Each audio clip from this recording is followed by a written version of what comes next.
Hello, welcome back to another episode of Measurement in a Minute. I'm your host, Justin Kozak with Lakeside Process Controls. And in today's episode, we're continuing our conversation around Rosemount's 3408 non-contacting radar. And today we're talking about the fallacy of beam width and frequency selection.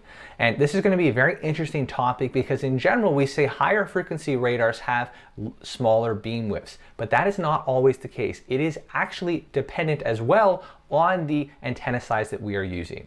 So if we look at our 5408, which is a mid-frequency radar, about 26 gigahertz, what you can see here is that depending on the size of the antenna we use, it impacts the beam width. So our parabolic antenna is an 8-inch size, and then beside it you see is the 4-inch. And depending on the antenna that we utilize, so if we look at here 4-inch versus 8-inch, you'll see the beam angle changes, whether it's 10 degrees or 4.5 degrees. Okay, so if we look at a distance of say about 33 feet, the beam width could be about 5.7 feet or 2.6 feet, depending on which one we go with there. Keep in mind as well, beam width is not, a hard, steadfast number to abide by. These are all probabilities of whether or not we'll find the microwaves within this beam width area, right? So they can definitely exist beyond there, but this is going to be the highest concentration of them. With the 3408 by comparison, you'll see that again we have different beam angles, but this is going to depend on which antenna that we utilize here. Okay, so if we utilize say a lens antenna, either a 3/4 inch, 1 inch, or 1.5 inch thread, you might have a 12 degree or a 9 degree beam angle. Okay, so if we look at the same distances of 33 feet, depending on which one you choose, you might have 4.6 feet, 5.2 feet, or 7 feet beam width. So if you ended up going with that 3/4 inch thread, you would actually have a wider beam width than if you went with, say, the 5408 mid-frequency 8-inch parabolic antenna.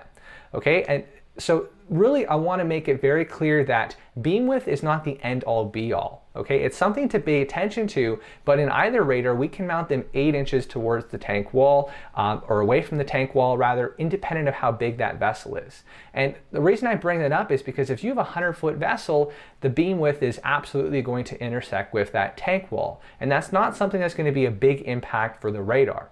So it's something to consider when we're choosing a radar and we're trying to find optimal selection, but something that makes a bigger impact is where we pick the radar.